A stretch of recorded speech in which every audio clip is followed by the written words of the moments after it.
Vazhdojnë përgjimet, në një prej tyre Edi Rama i ka kërkuar Belinda Balluku të takoj Ram Gecin. Në një përgjim tjetër del që Belinda Balluku i thot Berberit, shikoj thot se Bashkimu Ulajt po i bëj nderin e jetës, po i jap koncesionin Thuman Kashar, ai koncesioni për cilin e kemi protestuar 1.3 miliard euro, dhe jo vetëm kaq thot, po do ta bëjmë ushtarin ton Bashkimu Ulajt, që praktikisht do të thotë që ai pastaj do t'i shërbej me gjitha mundësitë që ka, me mediat edhe me parat dhe me bizneset që ka.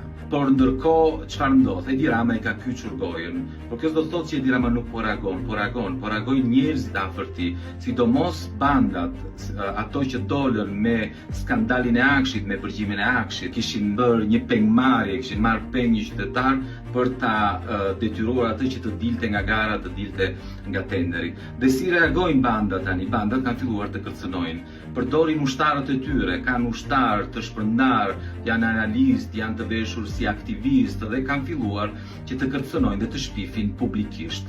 Kjo po ndodh për ditë, ndodh kundër përfaqësuesve të opozitës, përfaqësuesve të Partisë Mundësia dhe ndodh kundër mediave.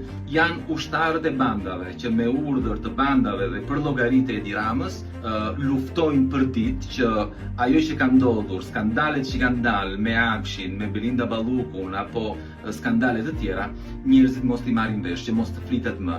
Duan të na mbyllin gojën, por nuk kanë për t'ia dalë. Ne do vazhdojmë të denancojmë, do vazhdojmë të themi shqiptarëve të vërtetën, se si Edi Rama, Belinda Balluku bashkë me banditët e tyre po vazhdojnë të rjepin shqiptarët. Mos harroni, ata që Spaku i do në burg, i do në arrest, Edi Rama po i mban në detyrë. Vazhdojnë të qëndrojnë në detyrë. Drejtoresha e Akshit, vet Belinda Balluku dhe shumë të tjerë me radhë.